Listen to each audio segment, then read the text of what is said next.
हर खबर पर होगी आपकी पकड़। डाउनलोड कीजिए एबीपी लाइव ऐप। नमस्ते भारत की इस रिपोर्ट में हम बात करेंगे कोरोना पर चिंता बढ़ाने वाले एक दावे की। देश में कई जगहों पर कोरोना के केस फिर से बढ़ रहे हैं, जिसके बाद दावा किया गया कि देश में कोरोना की सेकेंड वेव यानी दूसरी लहर शुरू होगी।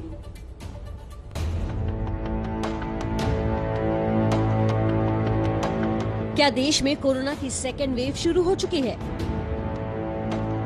क्या देश में फिर से कोरोना का कहर बढ़ने लगा है? क्या कोरोना के आ रहे नए केस सेकेंड वेव का हिस्सा है? देश भर में कोरोना के बढ़ते केसों को देखकर हो सकता है ये सवाल आपके जहन में भी आए हों। कुछ दिनों पहले तक राजधानी दिल्ली समेत देश कोरोना से थोड़ी संभली हुई स्थिति में दिख रहा था, लेकिन अब देश में कोरोना के प्रतिदिन के आंकड़े 90,000 की संख्या को छू रहे हैं। लेकिन क्या इस स्थिति को वाकई कोरोना का सेकेंड वेव कहा जा सकता है या नहीं, इसके लिए दिल्ली के confederation of medical association in Asia and Oceania के प्रेसिडेंट डॉक्टर के अग्रवाल को सुनना चाहिए। आज की डेट में सेकेंड वेव की कोई क्लासिकल डेफिनेशन नहीं है। अगर एक जोन में केसेस आए, चले गए, दोबारा आए, तो हम उसको सेकेंड वेव बोल सकते हैं।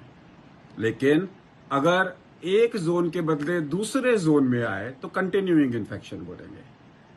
सेकेंड वेव का मतलब है कि धारावी के अंदर में, जहां पे बंबई में अगर केसेस दोबारा आने चालू हो गए तभी हम उसको सेकेंड वेव बोलेंगे। दिल्ली में अगर हमारे रेड जोन्स बढ़ रहे हैं तो उसे हम सेकेंड वेव नहीं बोलेंगे, कंटिन्यूइंग इन्फेक्शन बोलेंगे। देश में कोरोना के आंकड़ों में आए इस उछाल पर भी एक नजर डाल लीजिए।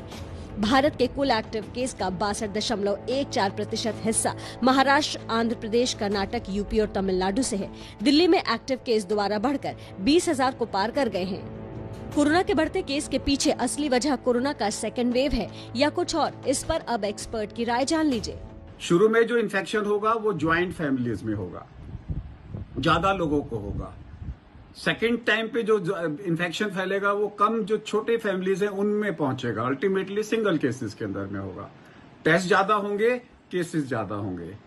अगर माइग्रेंट पॉपुलेशन के टेस्ट करोगे तो केसेस ज्यादा होंगे। इंपॉर्टेंट चीज है मोर्टेलिटी रिडक्शन।